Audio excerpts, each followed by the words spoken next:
আসসালামু আলাইকুম বন্ধুরা, কি অবস্থা? সবাই কেমন আছেন? আজকের ভিডিওটা খুবই গুরুত্বপূর্ণ হবে, কারণ আজকের ভিডিওতে আমরা আলোচনা করব যারা যারা নতুন ভিসার জন্য ডিপোজিট জমা দিয়েছেন।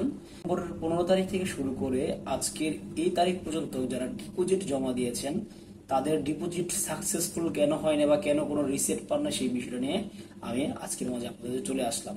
তো অনেক কমেন্ট ছিল এই বিষয়টা নিয়ে, আমাকে অনেকে কমেন্ট করছেন যে ভাই আমার তো আত্মীয় স্বজন আছে, তারা আমার কাছ থেকে টাকা নিয়েছে, যে আমি ডিপোজিট জমা দিতেছি এবং তারা আমাকে স্লিপ পাঠাচ্ছে, সেটা পেন্ডিং এ আছে, এখন পর্যন্ত সেটা কি হয় না, সাকসেসফুল হয় না। এটা কারণটা কি? দেখেন, অলরেডি আমারও 2টা ভিসা এরকম ভাবে জমা দেওয়া আছে। আগে আপনাদেরকে আমি বলেছিলাম যে ফ্রি ভিসা খোলা আছে, ফ্রি ভিসার কাজগুলো সম্পূর্ণ প্রসেসে চলতেছে। তো অনেক ভিসা কিন্তু জমা নিয়েছে এবং মেইন সমস্যাটা দেখা যাচ্ছে কি, ডিপোজিট আপনি দিয়েছেন, ওইখানে গিয়ে আপনার পেন্ডিংটা শো হচ্ছে, ওইটা সাকসেসফুল হচ্ছে না। যে জায়গাতে আপনার 2 থেকে 3 দিনের ভিতরে যেটা সাকসেসফুল হওয়ার কথা, সেই জায়গাতে আজকে 1 সপ্তাহ পর্যন্ত আটকে আছে, এখনো সাকসেসফুল হয় না। তো আমি এই বিষয়টা নিয়ে আলোচনা করেছিলাম, তাদেরকে আমি বললাম, তারা বলতেছে যে অফিসিয়াল ভাবে বর্তমানে কাজগুলোকে স্থগিত রাখছে এবং যাচাই বাছাই করার পর 2 থেকে 3 দিন অথবা 4 দিনের ভিতরে এটা তারা সম্পূর্ণ ক্লিয়ার করে দিবে। তো সেই 3 দিন 4 দিন কিন্তু 1 সপ্তাহ হয়ে গেছে, কথা আর কাজে কোনো কিছু মিল পাচ্ছি না। আমি অলরেডি 2টা পাসপোর্ট জমা দিয়ে বসে আছি, সেখানে আমার আপনার ডিপোজিট গুলা কমপ্লিট।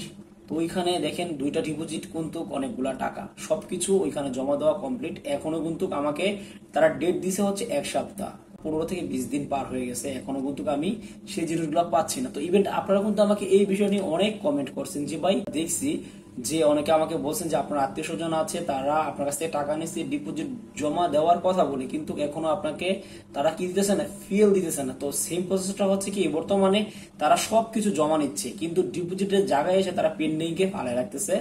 আমি কথা বলছিলাম, তারা কিন্তু আমাকে বলছে 4 থেকে 5 দিনের ভিতরে সমস্যাটা সমাধান করে দিবে। আমি 4 থেকে 5 দিনের ভিতরে আপনাদের মাঝে আরেকটা ভিডিও আপডেট দিব ডিপোজিট নিয়ে, যে তারা আপডেট জানালো কিনা। তো আশা করি যারা আমার কাছে জানতে চাইছেন যে নতুন ভিসার জন্য ডিপোজিট আপনারা জমা দিচ্ছেন কিন্তু এখনো সাকসেসফুল হয় নাই, কোনো ফিল পান নাই, তাদের জন্য আজকের এই ভিডিওটি যাই না কেমন লাগে। আরেকটি নিউজ আপনাদেরকে দিয়ে যায়, অনেকে আমাকে কমেন্ট করতেছেন যে ভাই ভিসা খুলবে কি না, কি খোলা আছে কি, বা এই মাসে খোলার সম্ভাবনা আছে কি, এই বিষয়টা নিয়ে আপনারা কমেন্ট করছেন। দেখেন, আমি এখন হচ্ছে এই দেশের সরকারের উপর তারা কি ডিসাইড করতেছে এটা আমরা কেউ জানি না, কিন্তু এটুকু শিওর যে এত সহজে ভিসা খুলবে না, যেহেতু ইন্ডিয়া নেপাল খোলা আছে, প্রচুর পরিমাণে লোক আসতেছে। যাই হোক, দেখা যাক সামনে দিয়ে কি হয়। কিন্তু ফ্রি ভিসার বিষয়টা হচ্ছে অন্যরকম। এই জায়গাতে যেহেতু আমি নিজে জমা দিছি বা অনেকে জমা দিচ্ছেন, অনেকে আছে যারা আপনার জমা দিচ্ছেন ডিপোজিটটা পেন্ডিং এ আছে, তো তাদেরও সমস্যাটা সমাধান খুব তাড়াতাড়ি হয়ে যাবে। সবাই ভালো থাকবেন, খোদা হাফেজ।